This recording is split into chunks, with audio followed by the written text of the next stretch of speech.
Go You suck them niggas that killed your cousin brother dick, hoe. What is you talking about, hoe? Shut up, bitch. You can't Well, get Man, Monty, everybody stop got acting like something you in wasn't over common. here you first. can't get next to me. You can't get Monty, next to you me, was hoe. over You there can't sucking get dick next to me. first. So if Hoe, I what? did it, it was because Yeah, you I did it bet. first. Go Yeah, I breathe. bet. All right. So only so much of this low IQ shit I could take. I want to pray for all these people, but you could tell this is a generation of lost people. Like everybody involved in this spaces. Lost. Lost. All right. Enough of that. Enough of that. Yo, did y'all see my man Diddy, bro? Diddy has now dipped out. I don't know why Diddy cleared his Instagram to basically post that he's boarding a plane. And this is what I've heard about what's going on with Diddy, right? So first of all, Diddy's selling his crib in LA. So Diddy wants to sell his house. He's trying to sell his house. He's looking to sell it for $70 million. Okay. This is the house that was rated in LA. And this is that house right here. So this is that house. It's in LA. It's in Homely Hills. Apparently it is I forgot how many bedrooms and how many bathrooms, but he had supposedly bought it for $40 million. So he's looking to get $70 million for it, which would be a $30 million increase. Now, let me tell you what I've heard. This is the behind the scenes talk. They said that Diddy is preparing for what's going to be a fight for his life. Okay. I hear that Diddy is looking at things that he needs liquid cash. Now, we all know that Diddy's worth hundreds of millions of dollars, but a lot of times when we hear about people worth a lot of money, people assume that that money's in the bank account or on hand or in some type of safe. No, those a lot of times are in assets or being invested or in companies. Or sometimes, as it comes in, the cash flow sometimes is just paying bills. Diddy supposedly is liquidating, and from what I've heard a number of he's going to liquidate up to $200 million. And he's going to liquidate that amount to have as a war chest. He's going to use that to try to get up on out of this if he can. What does that mean? For some of the serious or maybe problematic civil suits, and even some people who are even approaching him now, because apparently there's still going to be civil suits to come, he's realizing, let me start paying a couple of y'all, especially if y'all haven't gone public, that y'all don't go on the radar of anybody else. Because the feds are investigating, he don't need additional witnesses going in front of a grand jury that could indict him. Also, maybe some of these civil cases he might try to settle. Now, I don't think he's going to try to settle all of them because some of them allegedly are bullshit. And some of them, you might as well go fight it. But I hear that the reason why he's liquidating all this money is that his lawyers cost a shit ton. He's trying to handle some of this civil suit shit. But he's also prepared if shit goes down that he's going to have to need a lot of cash and use a lot of cash to maybe avoid what might be the inevitable, which is him having to go sit down for a really long time due to these impending or potentially upcoming criminal federal charges. So, liquidating his homes, yes, that would be one thing. Now, here's the thing with Diddy. I don't know about this Homely Hills home, but from what I've heard, he had taken out a second mortgage on a second house. I think it's the house in Star Island, and apparently there was a mortgage already for that house. So he don't own that house. I don't know if he owns this house outright, but for what I'm hearing, he's trying to get cash on hand. He wants to have money that he could throw around, because what's the use of having all this money if you're not going to use it to your this is the moment you need it to fucking throw it to try to, put out a couple fires.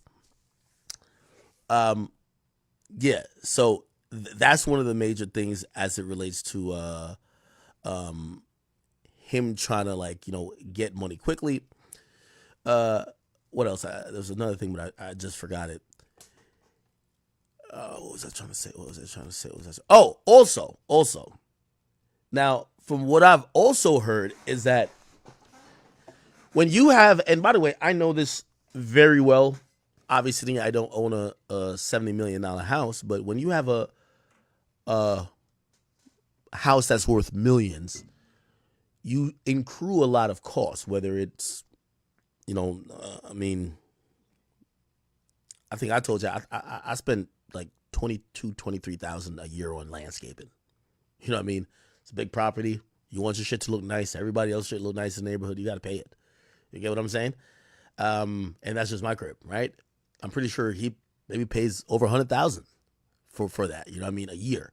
Then you think about electricity. Then you think about housekeepers. Then you think about they from what I've heard, there is hundreds of thousands of dollars, potentially millions, that goes into upkeep of that property that he's also downsizing a bit. He doesn't need 2 cribs.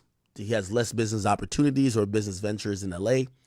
He needs to start saving money. So, you know, when you're making an enormous amount of money, sometimes it actually helps if you're spending it because, you know, you could do it in different ways, write off in taxes and stuff like that. But when, you know, for what we're thinking about with Diddy, we don't think Diddy's racking in a lot of money right now. His streaming has gone down. Apparently they've pulled products off of the shelf at Macy's. He doesn't have the liquor deal anymore. The clothing brand supposedly is worthless. He's not making a lot of money from known ventures. Maybe he has money invested that's compounding, cool. But we also got to think about it that, hey, if he's thinking that this is the last dance, this is the final stand, this is going to be Avengers Endgame for him, he doesn't want to be spending money that he would normally have no problem spending because it's about luxury, right? Yes, you don't mind spending $1 million per year for upkeep on this house because you know you're making so much money and you got to spend the money anyway. But when you know the money's getting clipped and you don't know where your future lands, you have to start cutting costs. So getting rid of some of these houses, maybe some of these penthouses he probably also owns, he's probably going to sell. And again, here's a thing too that's probably going on with Diddy.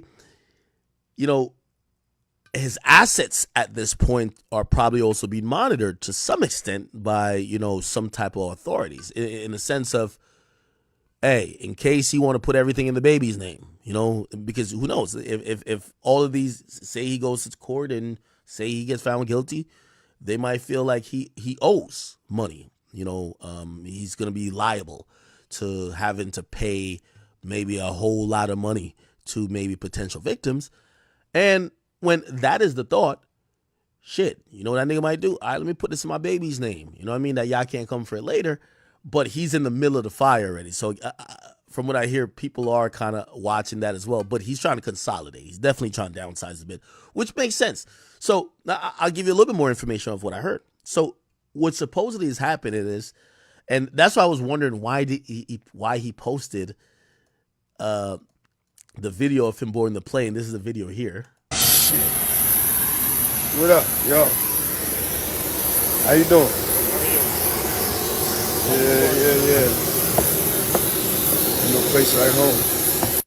Shit. What up, yo? How you doing? Okay. So, you know, he's like, no place like home, whatever. Cool. He shows he's boarding Combs Air. For what I have been told, Diddy was handling some business, tying up some loose ends, whether it was in LA or wherever else.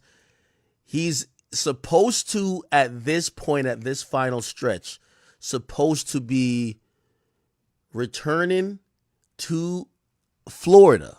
And I've heard that his attorneys have spoken to the feds.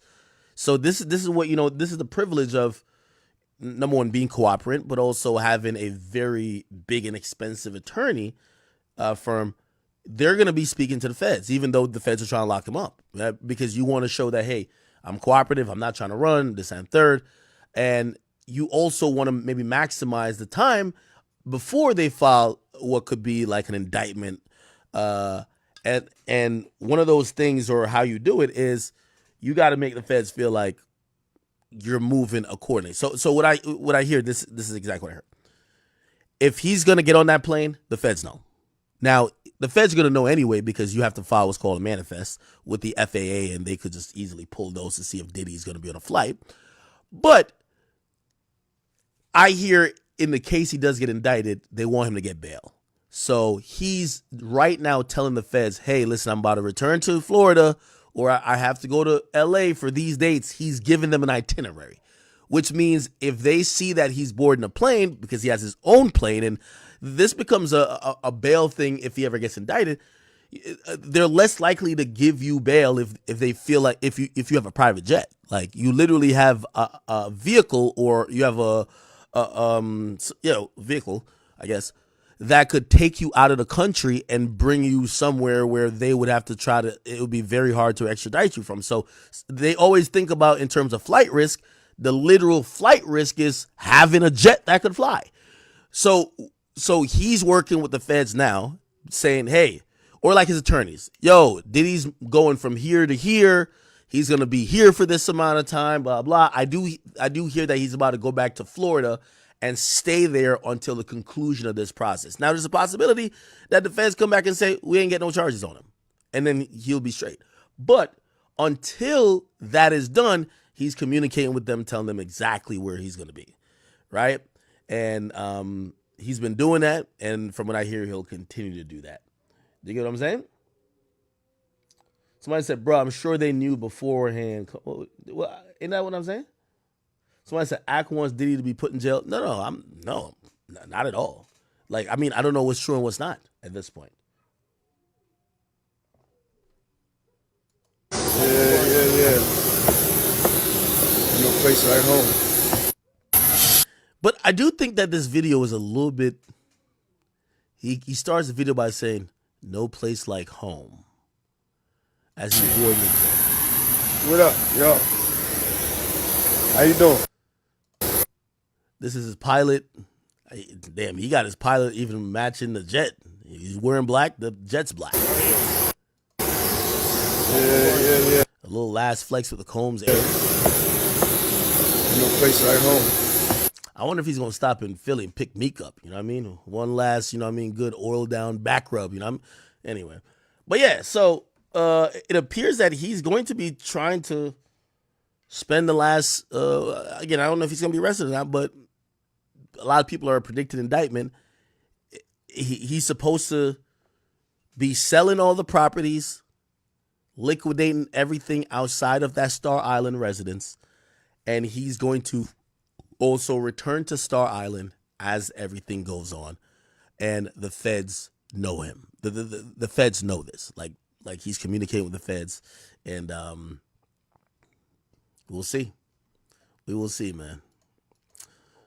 By the way, if you're wondering about his civil suits, I've looked into. So I looked into how many they filed, like about 8 so far.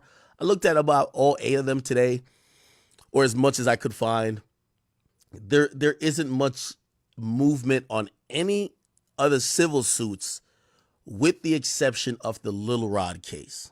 And most of the movement isn't by Diddy's lawyers. So Diddy's lawyers are kind of still sitting back. They're still planning their responses.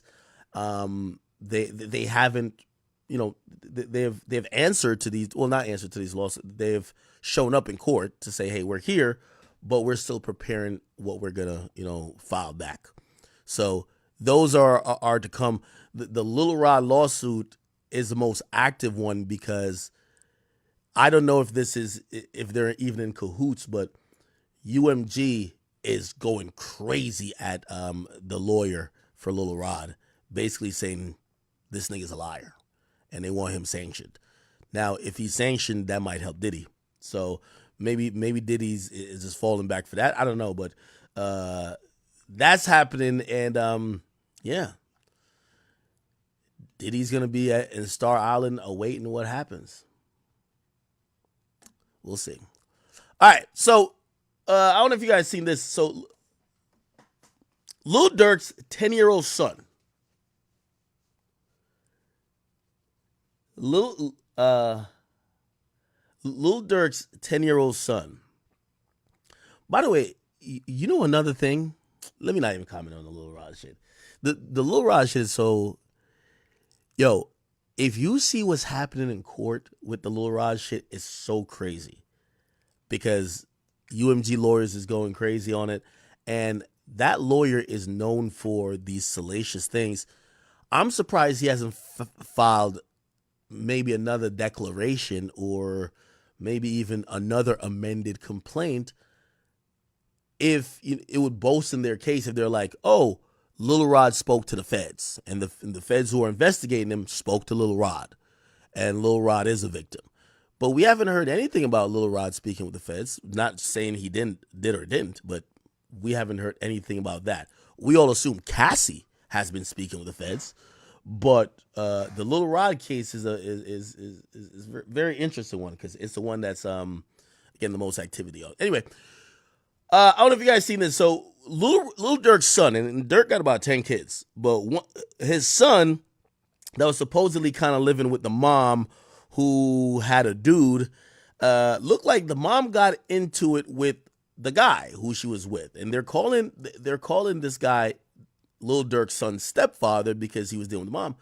And apparently Lil Durk's son, who's 10 years old, watched a altercation with his mom and his stepfather, and then the stepfather's gun fell to the ground, and he grabbed the gun from the stepfather and shot the stepfather. Here is the surveillance video.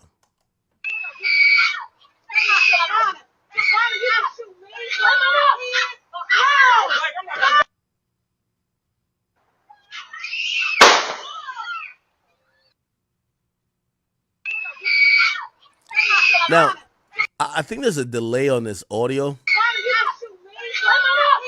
I think this is a kid here. And I think this is where he shoots him, right? I see him stretch his hands outstretched, and I think that's where he shoots him. Now the audio I think is off because it doesn't look like you don't hear the shot. You hear the shot here. You hear the shot here. But this doesn't look like where the shot was at, because if there was a gunshot, everybody would run. You know what happens when people hear a gunshot? Everybody kind of startles back. When you hear it, you don't see people startle back here. Well, actually, you kind of see people run away. I'm pretty sure it's here.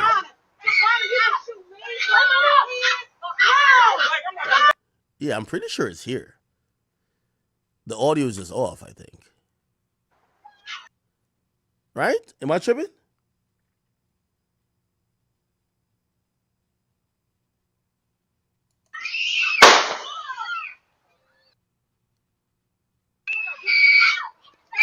Okay. Now, it's kind of difficult to kind of tell what was going on. It's kind of difficult to tell what was going on, but the dude who got shot, he's explaining. He said, as y'all could see, I was not the aggressor.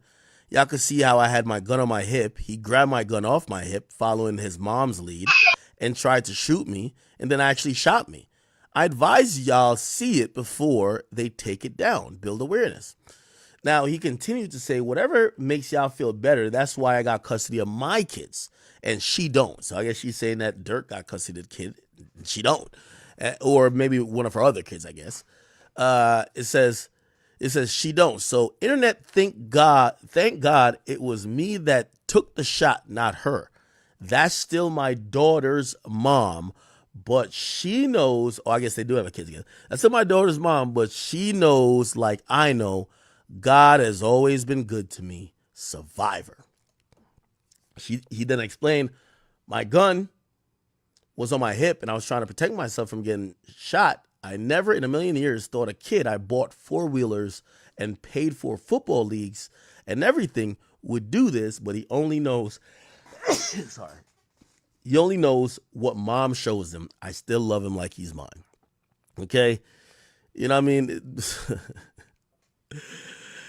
Yo, this nigga basically saying, I bought this nigga four-wheeler. Why the hell would he shoot me? Why me? He then says, I pray y'all favorite rapper takes full custody of Romeo, and I get full custody of mines. Call me what y'all want to call me. It's about the kids at the end of the day. Which, by the way, I think Durk trolls him. Durk ain't shit. I think Durk trolled the nigga right here. He's like, save the Save that money for them kids. You know what I mean? Like, yo, Dirk was probably so proud of his son. And then here is like an incident report looking like it's a police report.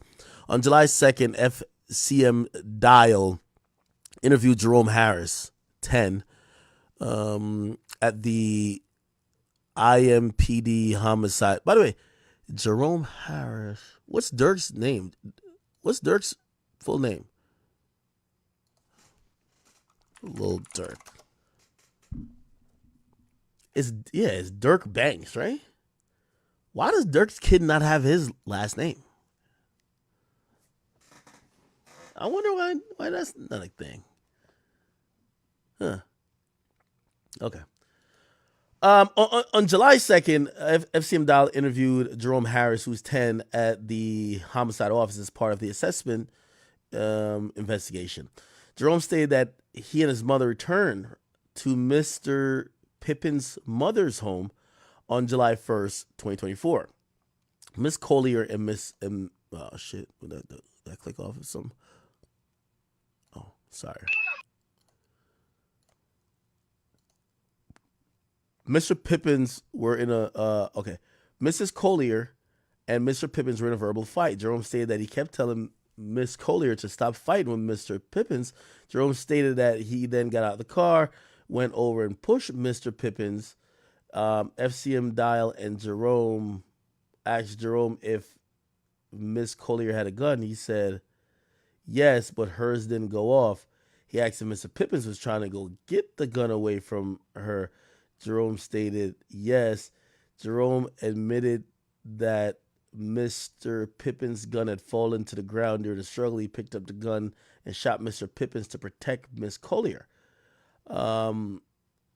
He stated that he was scared that Mr. Collier was going to get shot, and they asked Jerome if he ever been in a domestic violence, if there's ever been any domestic violence between both of them in the past, and he said that they would yell at each other a lot. He said that she gets really mad really fast. So-and-so are at a vulnerable ages and are reliant upon caregivers to ensure a safe and stable home, free from domestic violence and neglect. It's unlikely that the aforementioned concerns will be addressed without the coercive intervention of the court. Based on the Child Services respectfully request the court find Jerome Ellis in need of service to be children in need of services, and find the coercive intervention of the court to be necessary. DCS is recommending continued removal of Jerome Ellis Jr. from mother. Okay. So they're saying he should be removed. Recommends unsupervised visits from Joshua Pippins and Dirk Banks. What the hell?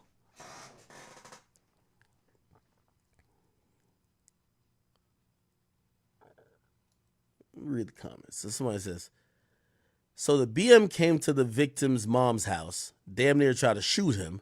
He tried to prevent her from shooting him by grabbing a gun. The son then misinterpreted this as the victim trying to attack the mom when he was trying to protect himself, and dropped his own gun during the struggle. The kid then picks up the gun and shoots him. Yeah, take the mom and the son to jail. That man was not trying to get killed. He wasn't attacking no one. This is actually a pretty good breakdown. Yeah, it's kind of true. According to this write-up,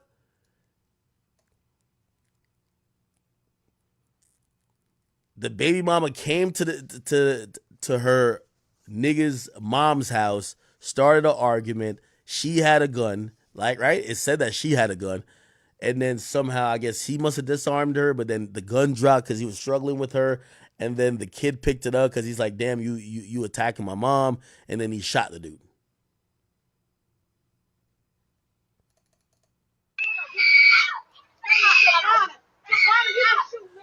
Do you see the gun in any of these videos?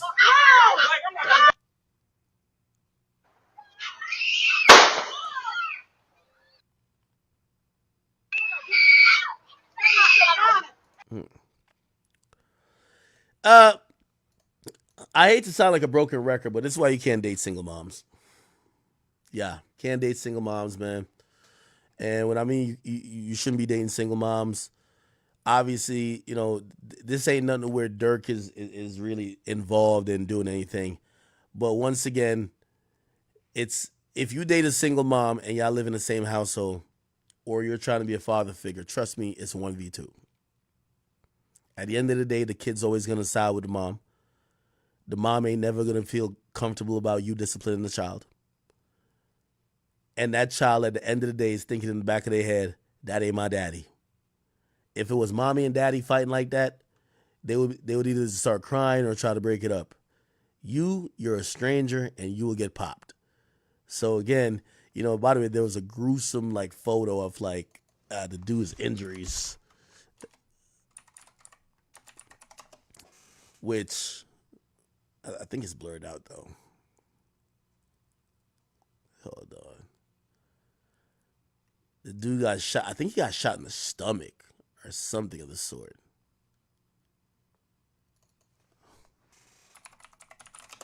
I think the dude got shot in the stomach. Let me look. Where is it at? Where the fuck is it at? I know they covered it. I didn't post the where is it at?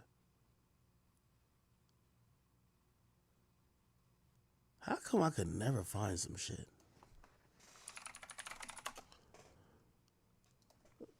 Lil Durk's son. Twitter always has the shit. Oh yeah, so right here. Yeah, just like as I thought. Yeah, right. I think that's right there where he shoots him. Now there's by the way. You know about your ice cream? Yo, this nigga in the hospital is still making TikToks after he got shot in the stomach. Oh yeah, here it is. I'm up stomach. Yo, look at these stitches. Jesus Christ. Bro, they cut this nigga open like a fish. I barely can talk. Yeah, brother, you know how I do this shit, man. I'm a giant, man. I'm a survivor. Love you too, huh? I know how to survive out here, man. That's the difference between me and these niggas, man. Bro, respectfully, chat. How come when everybody gets shot or survive, they never say, thank God I could have died today. Thank God that I'm still here. God, you're watching over me. It's like they're always talking shit. Every time a nigga gets shot and you put a camera in front of him, he's talking shit.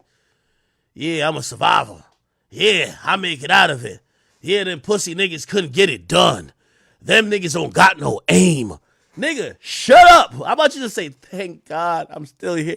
Every time a nigga gets shot, he talking shit, man. Nobody want to hear about you being a survivor. Love you too, huh? I know how to survive out here, man. Talking about you know how to survive. Nigga, how about you know how not to get shot? That's the difference between me and these niggas, man.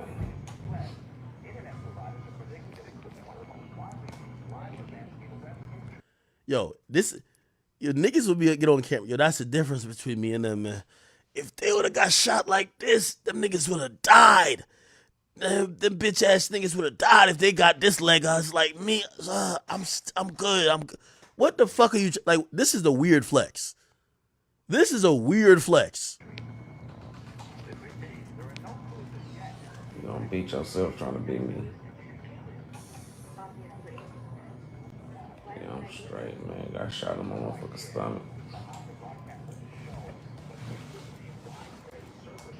Yeah, got me good.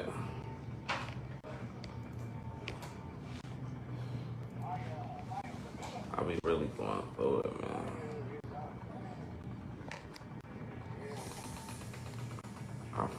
I felt weird about yesterday. I was swear to God, I did. Feel weird. I knew something was gonna happen.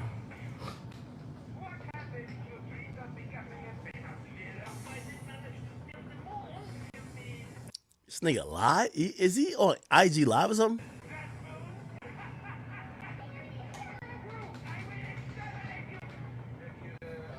That shot in my stomach.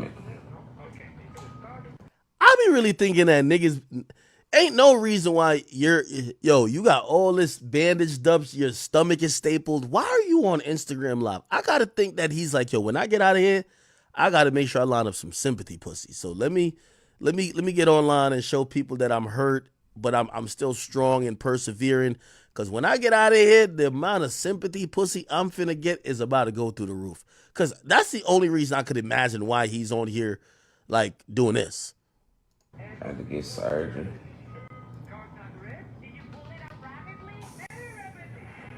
I'm fucked up, y'all. This time way worse than last time. It's not even the first time, bro.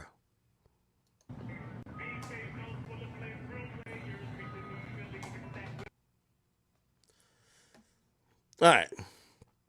So yeah, and apparently the kid in question is this kid right here. You know what I mean? You know what's crazy? Yo, a nigga gonna say, this is how I know people ain't shit. Somebody say, yo, they be like, yo, even Dirk's son slid faster than Dirk. Yo, y'all look crazy. Yeah, y'all look crazy with them comments. It said Dirk's son slid immediately, nigga. He slid immediately. Slide for they said they're waiting for Dirk to slide for Vaughn. This nigga was sliding for mom. Like, yo, nah, y'all niggas is burnt out for them comments, man. Y'all niggas is burnt out. Why the hell did this nigga, yo, what the hell? Nigga, you look like a lizard. Why the fuck did you put this up on social media, my boy? Look what this nigga gonna say. I can't take as much pain God wants me to take. Can you? Nigga, this ain't time for Q&As. Then the nigga gonna put a Lil Durk song over it, The Voice. Talking about Durk, come get your son. Nigga, what are you talking about? Then he said, listen, nobody is going to jail or they would already be there. I'm doing this for rights over my kids. Call me what you want. And on top of that, this was at my mama's, in front of my mama and granny and mo kids. I pray y'all make it through y'all situation that God gonna put y'all through for playing with me. So I guess he said, nah, he not trying to get nobody to go to jail. Is this the girl right here? I ain't gonna lie to you. You date a ratchet bitch like this, you gotta expect some stabbing, some shootings, like, no disrespect. You know what I mean? Like, Dirk got a kid with her? This must have been broke Dirk. How the fuck Dirk? Let me see.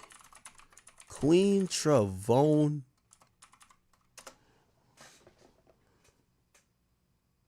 This must have been broke Dirk, bro. What the fuck? Little Dirk's son.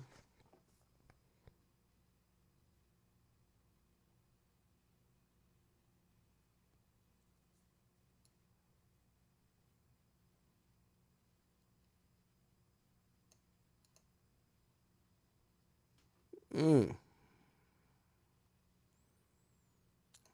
me see if I can find this page. Queen Travone. Yeah. It's down. It's down. They said supposedly, it says India Royale, which is Dirk's like girlfriend, reveals Dirk fathered a child with a woman named Travona after he publicly denied it 2 years ago. He shared a photo of Dirk on Father's Day with his children, along with the captions, "Happy Father's Day, baby." In the photo was Romeo, who Dirk was previously publicly denied fathering. Oh, okay. Back in March 2021, Lil Durk denied fathering a 7-year-old boy named Romeo. Romeo's mother, Travona, responded to him on her Instagram story saying him making a post leaving Romeo name out don't make him not your son. He still got your blood in his veins, but continue for the internet. Oh, never mind. It's this kid over here. Oh, I thought it was him right here. So it's this kid over here. So this is Romeo.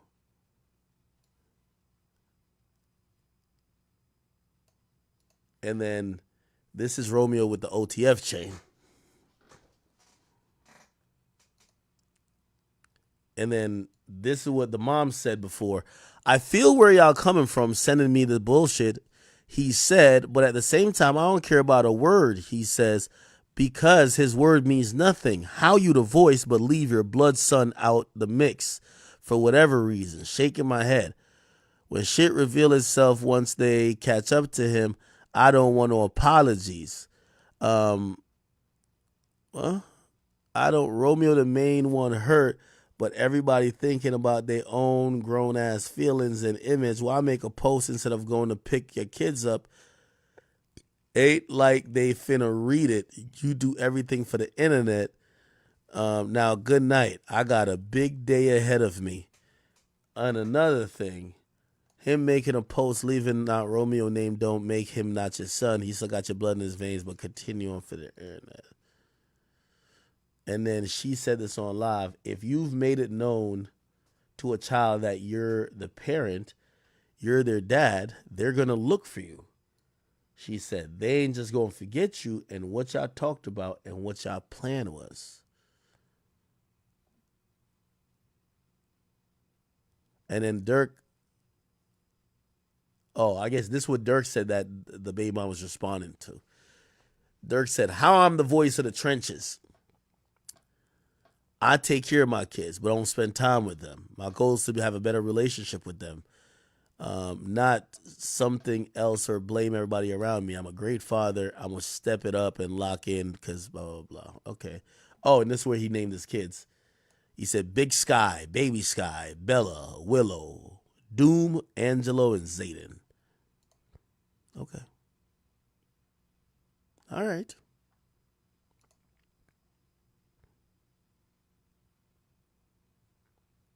So if the kid's 10, that means he had a baby with her like in 2012. Oh, yeah.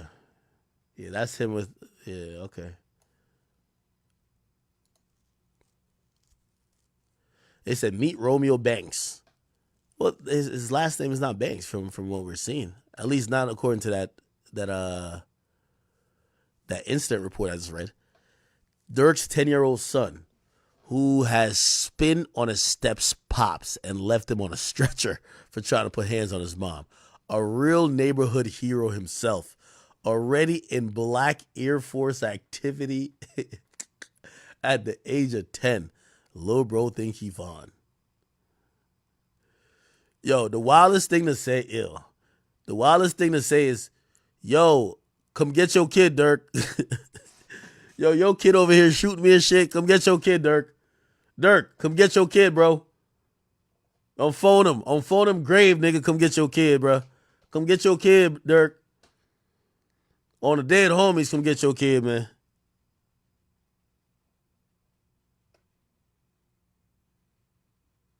Oh, my math was off? Yeah, you're right. Yeah, my math ain't mathing. Yeah, 10 years is 2014. You're right. Yo, it's 6 a.m., bro. It's 6 a.m. OTF Romeo. All right. Yo, this nigga Dirk got an orphanage over here, bro.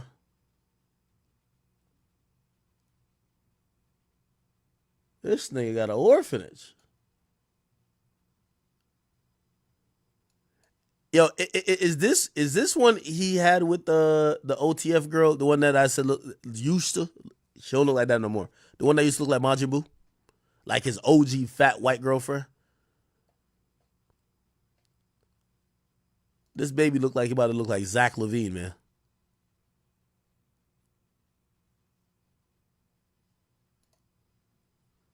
All right. Hope for a speedy recovery, man. Hope for a speedy recovery.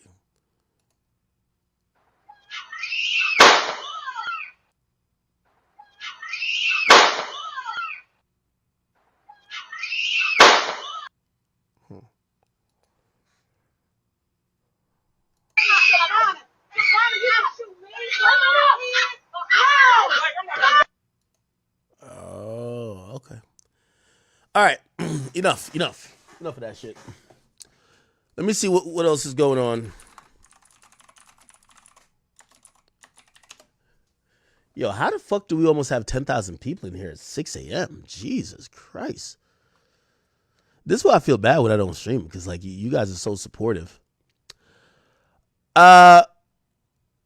So apparently 6ix9ine's cars are getting auctioned off. So apparently in Opalaka, they're having a federal auction that is selling or going to be auctioning off 2 cars by Tekashi 6ix9ine, a Lamborghini Urus and a Bentley Continental.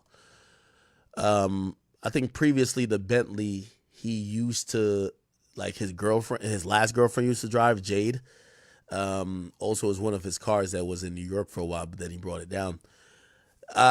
Around this whole thing, it appears that 6ix9ine owes the government some money, and this is their way of getting the money. He's probably been delinquent or something like that, and apparently he's still in the Dominican Republic. So he's in the Dominican Republic handling some issues to do with domestic violence with the girl that he's with, which is Anuel's baby mama.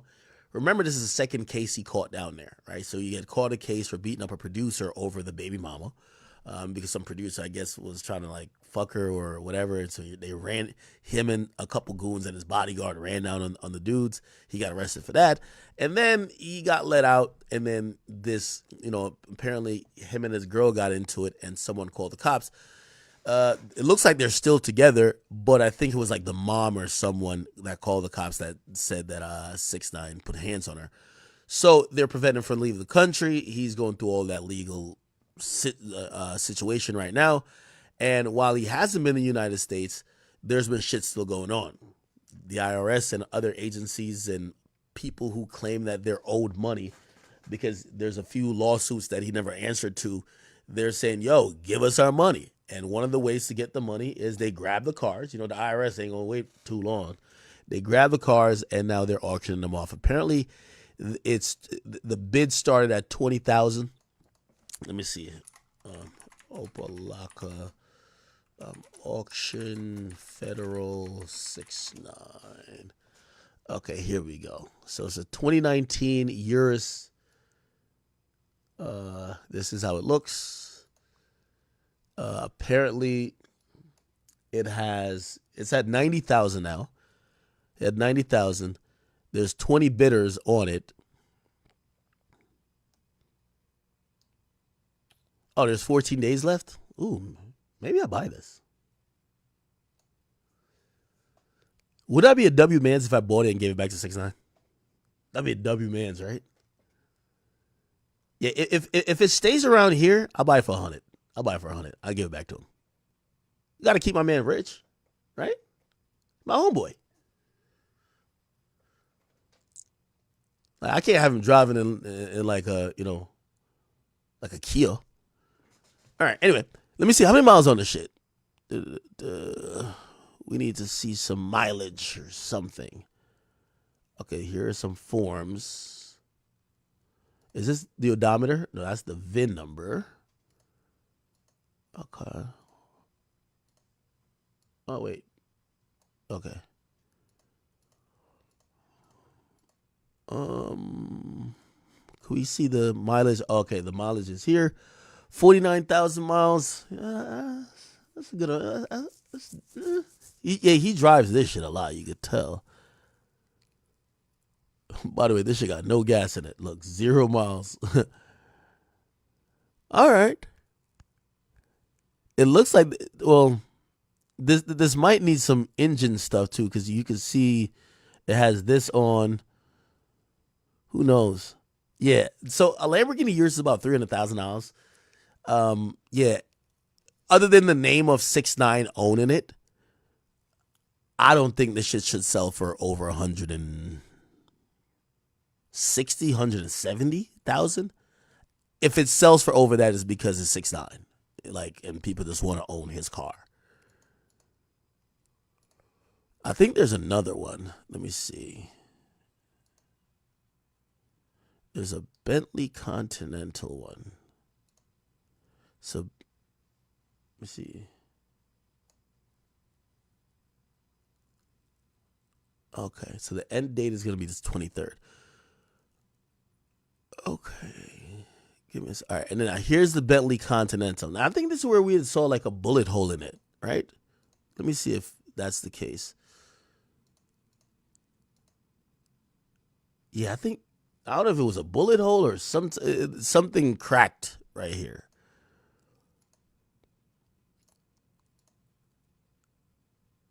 Yeah, we got to zoom all the way in to see it. Let's see if we can zoom in. We can't really see it from there.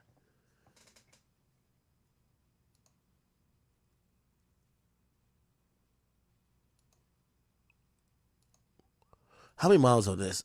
Oh, wow. Yeah, this is shattered here. This is shattered.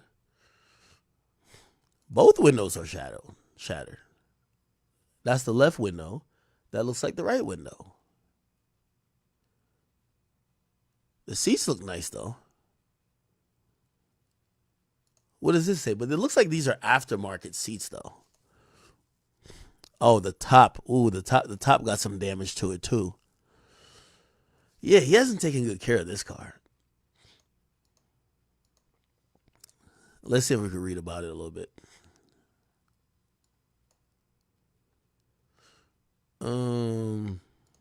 Let's see, what is this?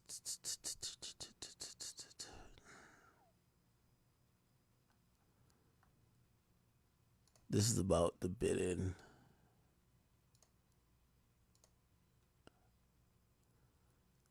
Ooh.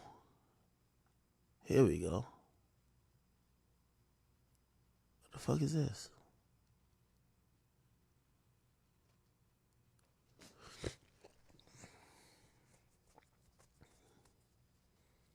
The IRS does not warrant the blah, blah, blah. What? Types of shit? Notice of federal lien. $5 million.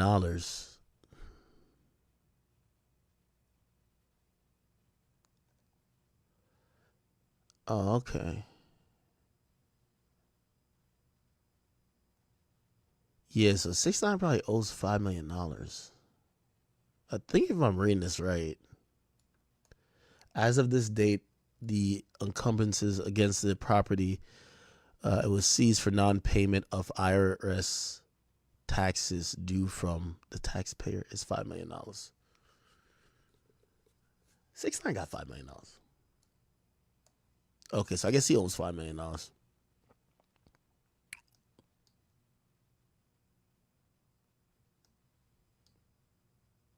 All right. Owes $5 million.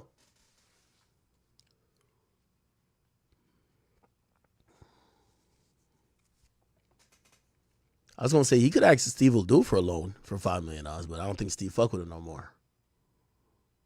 But 6ix9ine still getting a shit ton of money, so get back on the road, drop some music. Like, that's the thing with 6ix9ine. Like, I think he also got lazy, man. Like, you could make a shit ton of money, bro. Just you got to keep working and stop getting distracted. So maybe this will encourage him to drop some music and start touring back again, because yeah, he's probably getting a shit ton of money promoting vapes and all type of bullshit like that. But like, bro, you know, you're Tekashi 6ix9ine, man. Like, you have to be making a lot of revenue to even survive, because shit, you're a controversial person that needs security, need this, need that.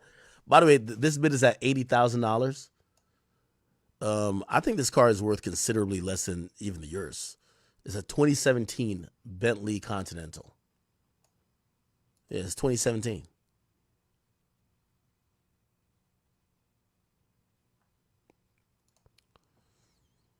Okay, is there anything else that they seized? What the fuck? They selling helicopters?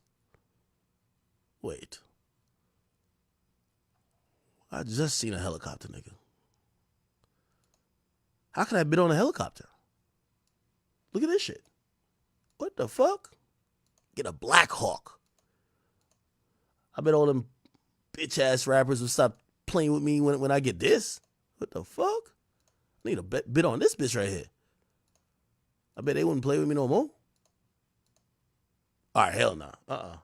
Nah, this is some war shit. Never mind. Thought this shit's gonna be luxury. Hell nah. This some shit be like, all right, we're gonna jump 4, 3, 2, parachute out. Hell nah, I'm good.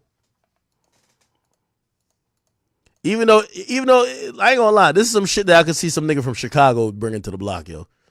Just put a couple guns on it, just to let the ops know. Nigga, I'm like that. Got a little Black Hawk just in case. Just in case. Just in case.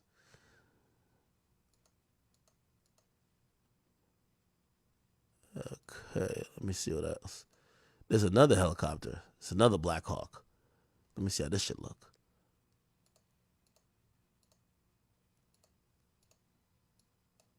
Might be the same one. Oh, yeah, it's the same one.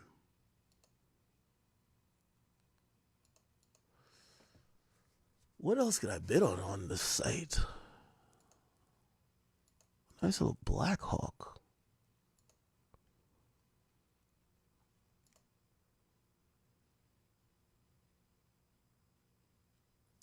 Now, the reason why they took these cars is because these cars are probably paid off. You know, if the car wasn't paid off, they wouldn't take it. Yeah, if the car wasn't paid off, they wouldn't take it.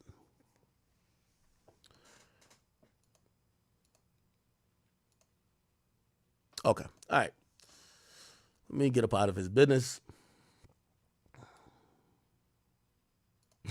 Why does shit say you could win 6ix9ine's Lamborghini?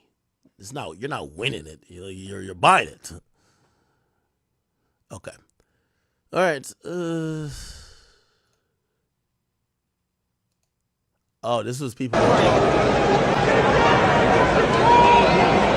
a lot to prove, bro. We got a lot to prove. And this nigga ain't even nobody that's. By the way, I don't. Yeah, let me tell you this. If you've been to an event, 100% you want to leave before traffic. So this whole Shakur Stevenson shit, I'm not. Well, I mean, he might be a boring fighter, but bro, yo, I went to Kevin Hart's show, my nigga. Hey, listen. The whole time I'm there and I'm watching, I'm like, yo, I want to leave before he tell his last joke. But his last joke was so long, I didn't realize it was the last joke until he was like, all right, thank you for coming. I'm like, what the fuck? Yo, I was stuck in traffic trying to leave for like a good 2 hours. So, yeah, I definitely want to leave early. I want to leave early. I'm not one of them niggas who want to see. I'll catch the end of the game or the end of the fight on my phone.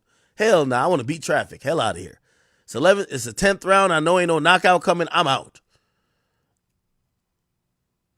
I'm out. Yeah, I don't got a problem with that. DeRozan to the Kings. Okay. Somebody asked Jay Prince about Not Like Us. They said this was his reaction. Let's hear it. First question. Do you like You Not Like Us? Yo, I ain't gonna lie. This is the first time I see Jay Prince no courtesy call, no nothing.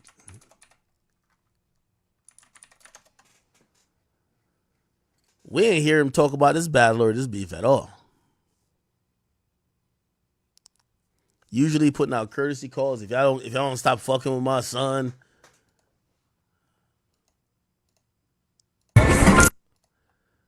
Yeah, there's nothing here. Check this out.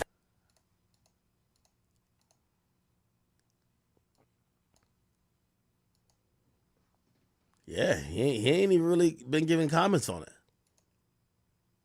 Okay.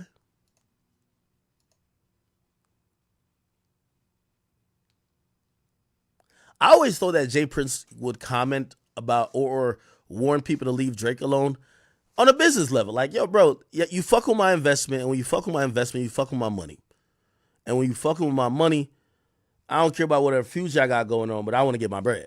Because some people do look at rap like that. You know what I mean? Like, I've heard rappers trying to explain it to me like that. Like, yo, you know when you criticize me, you're taking food out of my family's mouth. And I'm like, What the fuck?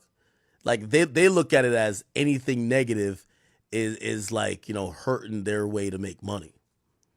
So they don't really give a fuck about music as much as they look at it as a vehicle to make money.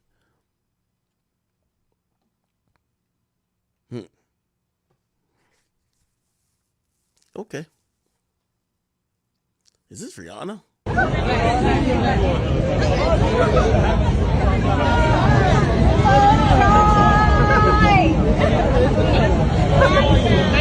Rihanna dropped a song?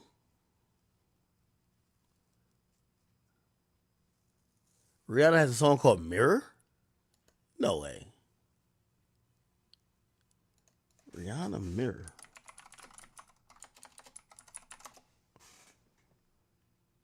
What? Wait.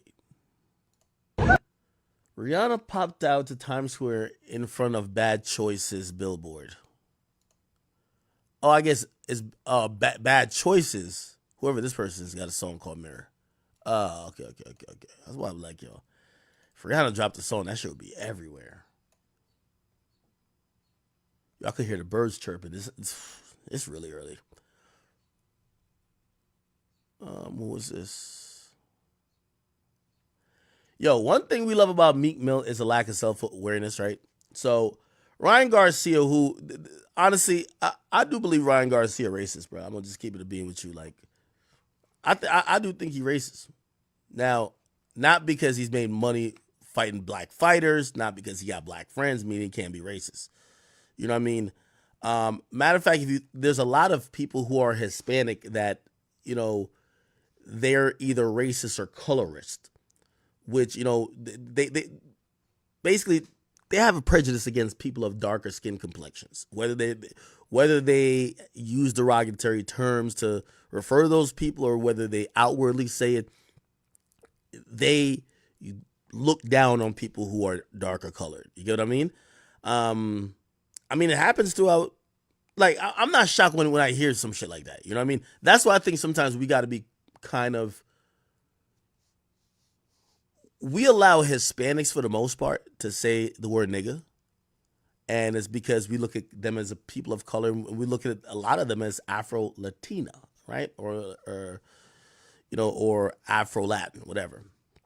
Or Latino. But a lot of times the lighter skin they are, not all of them, some of them do look down on niggas, man. Like, you know, if you ever go to Dominican Republic, you know, that island is shared by Dominican Republic and Haiti. Bruh, most Dominican people look at Haitians as just like bottom of the barrel, like scums. And they usually judge off of skin complexion a lot. It's kind of crazy that they shared the same island. You know what I mean? Now, I know Ryan Garcia is Mexican. Again, I don't know exactly how all Mexicans kind of, well, not all, I don't know how it breaks down like oh, these certain Mexicans think they're blah, blah, blah, or these certain Mexicans think they're blah, blah. But I knew Ryan Garcia was a little bit racist ever since I seen he was overcompensating, trying to tell us that he wasn't racist. Anytime a nigga got a, it's like the gay nigga trying to tell you he love pussy, and you're like, bro, we love pussy, but we don't have to say we love pussy. That's how we know we love pussy. You gotta let us know, like, yo, bro, your pussy's so good. You be like, oh, you're gay. Yeah, you're gay. You're gay. Like, the mere fact you gotta point this out. So as soon as I see Ryan Garcia start talking about I love niggas, I'm like, you don't love niggas. You don't love niggas. And actually, you were probably trying to be slick, trying to get off saying that.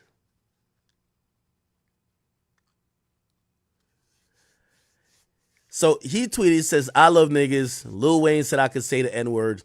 If you're gonna say something like that, you can't say the N-word. If you gotta say somebody else allowed you to say it, no, you can't say it. He says, numbers don't lie, Chirac or Iraq. What? So Meek says, and this is what I'm saying, lack of self-awareness for Meek, because while if we're talking about the topic, I got no problem with him saying it, but it's what he says, right? He says, doing anything for money could mess your brain up. Meek, they're accusing you of doing shit for money. They think that you're the bottom bitch for two niggas, for money. Like, you don't want to say that. You get what I'm saying? Doing anything for money can mess your brain up, and now you're really broke. Nigga, this life ain't for everyone. It's cool to be normal and smart. Is he broke? I don't know if he's broke. I don't know if Ryan Garcia is broke. By the way, he did come back and he said, yo, I take all responsibility for my words. I misunderstood. I just got a lot of trauma. Nah, I think this nigga got severe CTE, bro. It's all good. Hey, you know, we always go from like laughing with somebody, and then some people keep laughing when it's gone too far. He's on the same type of regimen, same type of program as Fousey Tube, Antonio Brown. Like, there's a time you got to stop laughing with them. And if you're still laughing with Ryan Garcia, you're part of the problem. You know, this whole, you ain't misunderstood. It ain't trauma. Nigga, you got some mental issues. He says it's been tough. It's been a tough couple of months, as everyone can tell, but I am sorry. I struggle with substance abuse, and it's hard for me with everything going on. I don't even think his main problem is substance abuse.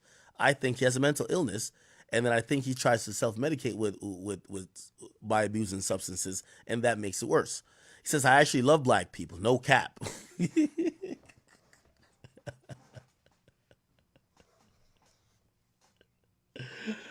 Oh, nah, I love black people. No cap. Like, bro, that sounds like cap now. Which is why I'm actually... Yo, this nigga got typos in the apology, bro. Yo, this is crazy, bro. Yo, this nigga didn't mean one word. This nigga got typo in the... Yo, this nigga got typos in the apology, bro.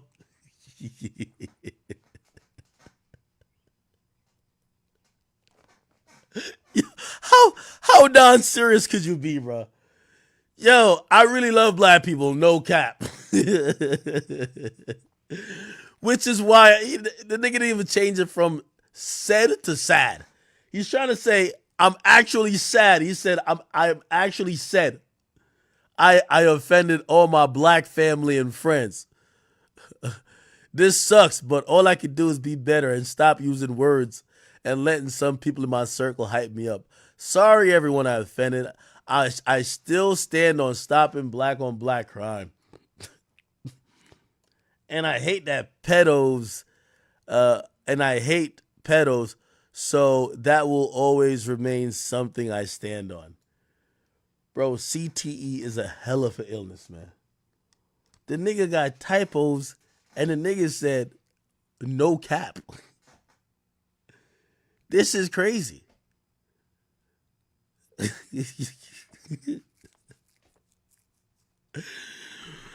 I'm gonna be honest with you.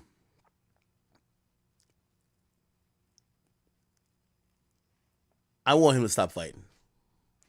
I don't think anything positive is gonna come from this. If he's acting like this in public, I could imagine people are close to him. You know what I knew he was a little bit off? He had no type of qualms or he didn't give a fuck about him losing millions of dollars because of the weight thing. He didn't come in the right weight with Devin Haney. Apparently he loses like his purse, which is over like $1 million. That was supposed to be the bottom guaranteed money because he got tested for steroids or some type of steroid or performance enhancing drug. He didn't care. And, you know, I don't even think he's fighting necessarily for the money anymore, which I could see people validate. When people start acting like that and throwing around money, Ye does it. People come around you and they become bloodsuckers. They know that you're going to throw around money enough. You're going to throw it in their direction. They sit around. They agree with everything you say. They act like other people are crazy. Yo, I don't know why they're probably gaslighting them like, yo, bro, they wouldn't even be calling you crazy if you weren't speaking against, pedophiles and child abuse. Yo, you're just the real. It's a problem with them. You know what I mean? And yeah, those people are probably going to keep gaslighting him without just telling the truth to be like, yo, yeah, that's a noble cause that you're actually speaking up for. However, you're batshit crazy right now. You're batshit crazy. You know what I mean?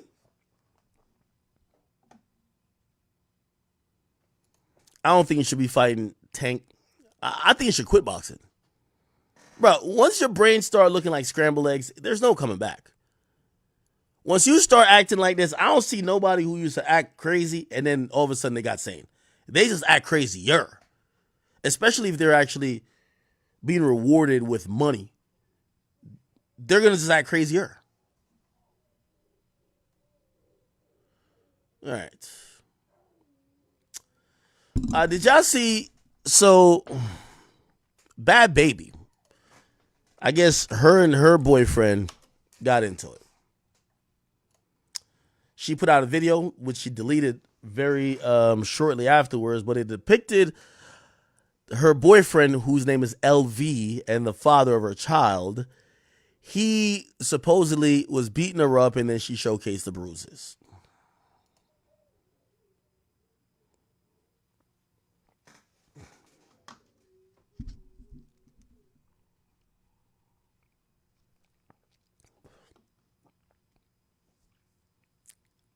And he says, this man think he gonna take my daughter away from me, say whatever you want, but trying to take my baby away is crazy. She showcases her eye, which looks like it's closed shut. Showcases another angle, which looks like this is almost like, this kind of looks like a fractured orbital bone. Yeah. Now, she posted that, and obviously people were outraged. They're like, why would he do this? Now, we have no idea why he would do this. Obviously, it's caught in 4K, so he definitely did put hands on her. She might have put hands on him too, but, you know, she's a woman who's 100 pounds. You're a grown-ass man. Shouldn't be putting hands on Bad Baby. Like, come on, right? Some people have pointed out this situation was always going to get to the point where it might get physical because there were going to be conflict because this guy, nobody knows. You know, some people think he's a bum. And his woman is the breadwinner. She made $50 million on OnlyFans within a year. So perhaps this guy, you know, there's a power struggle. There's a power dynamic that's unequal.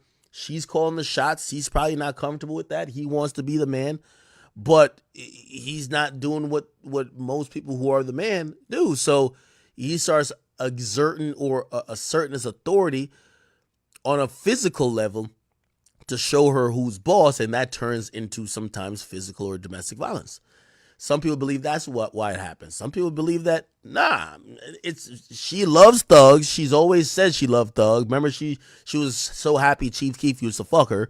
She's one of those women that's like Asian doll. She like niggas who kill people, right? And when women like people who are real niggas or street niggas or killers, you're basically, you like men who like to inflict violence. And a lot of times they don't discern between men and women. So if they're violent to other men and you like them because they have a propensity for violence or they're violent themselves, yeah, sometimes they're not going to be like, I'm only like violent to the ops. They might beat your ass too. Now, all of that being said doesn't mean that we don't have the utmost sympathy for her, and obviously we're not saying she deserves anything. But if, you know, sometimes when people see these videos, they're like, damn, I wonder if the signs were there. I wonder if, you know, we could have told that this was going to happen, right? Anyway, people did predict this next part. They said, we know what type of girl this is, and respectfully, and we're not happy that she got hurt or anything, but guarantee she get back with this nigga.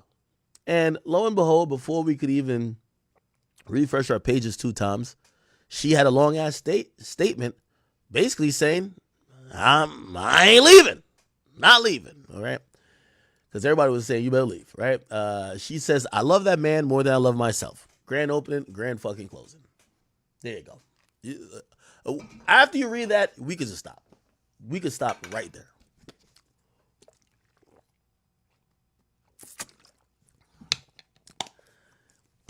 To me, this is when I know women, let me speak about her particularly. I think she put this out to try to reverse the power dynamic. I don't think, and this is just my opinion, could be wrong. It's my humble opinion.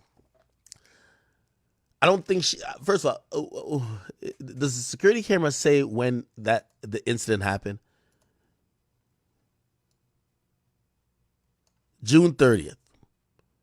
She put this video out a whole week after it happened. And the reason she put it out a week after it happened is probably because they got into another argument. So think about this. And we gotta have these kind of conversations. She probably didn't call the police. She probably didn't put him in jail. She had the video, and she only put this video out, and I guarantee they probably just got into another argument. And this is she probably have told him like, yo, I'm gonna put online the video you beat my ass, and it came out the week later. You get what I mean? So they probably were arguing again. So when that's being done, and I could see that, oh, she's kind of playing games too. Not saying she ain't a victim, but she playing games too, because she could got rid of this nigga already. She could have got him locked up. She could have got everything squared away that same day it happened. But no, she kept the video, and obviously she was going to put it out to, I don't know, get him to act in line or, fuck up anything he had going on, even though I don't think he had nothing going on.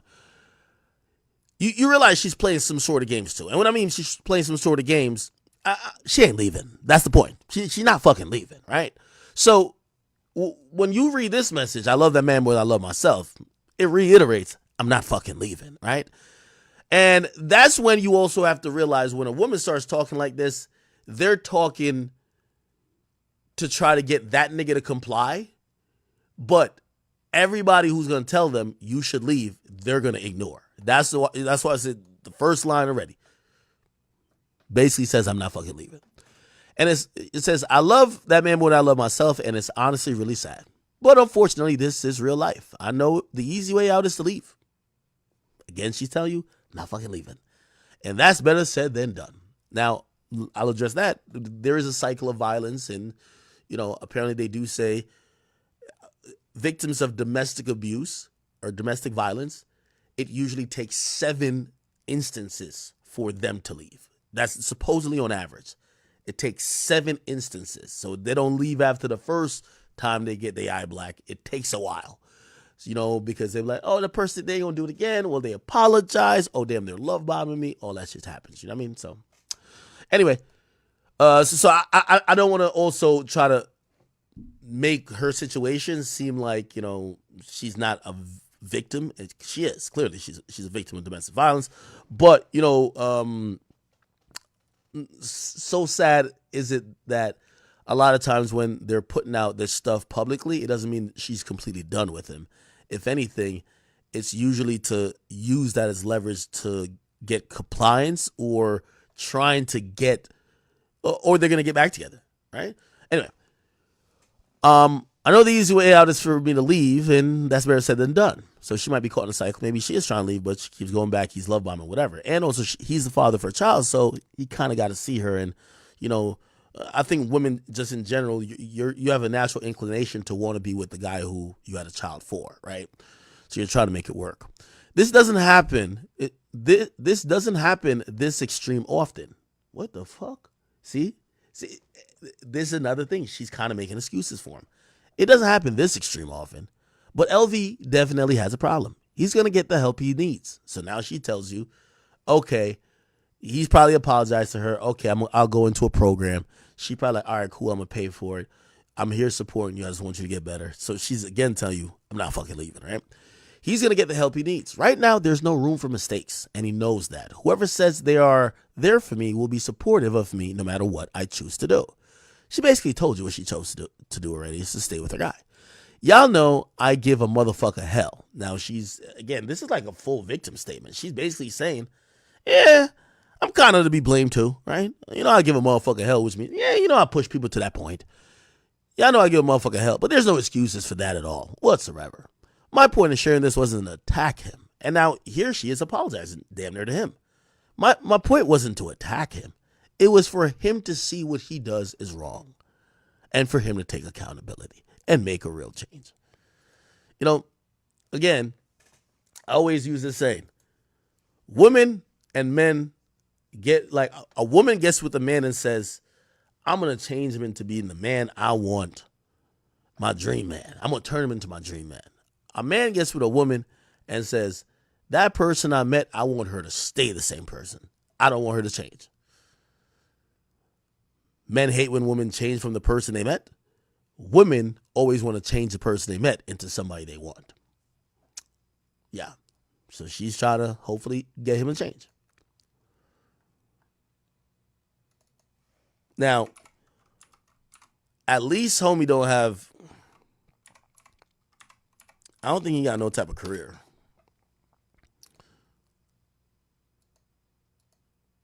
By the way, this is their baby.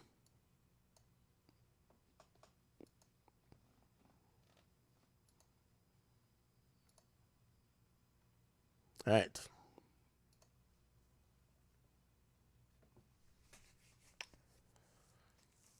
Well.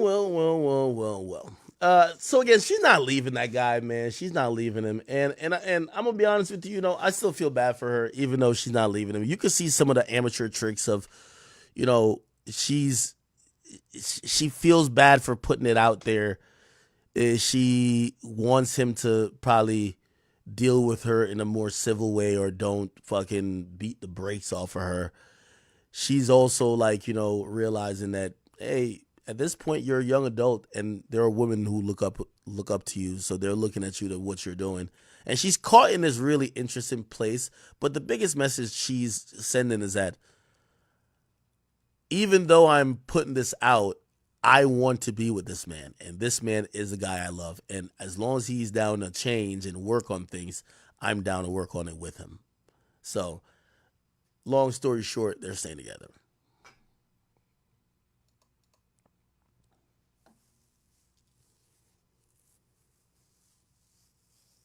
All right.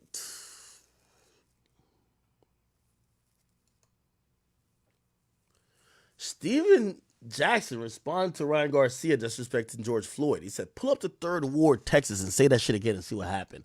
He said, somebody tell Ryan Garcia, pull up to 3rd Ward, Texas, and say that shit again about George Floyd and see what happens. Apparently, I think that Steven Jackson is related to George Floyd, I believe. He says, when people bring up the dead, it shows who really is dying inside.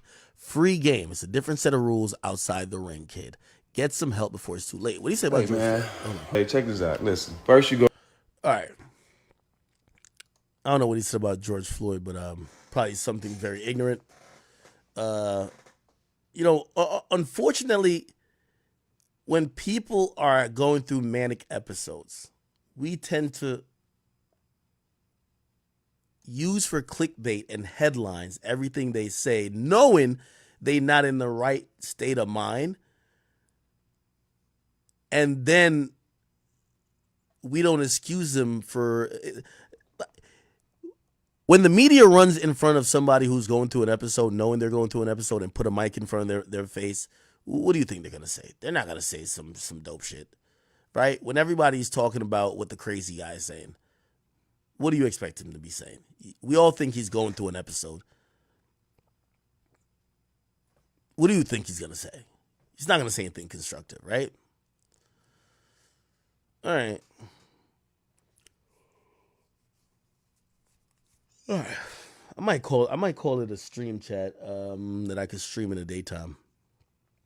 Yeah, I think we've done enough for tonight.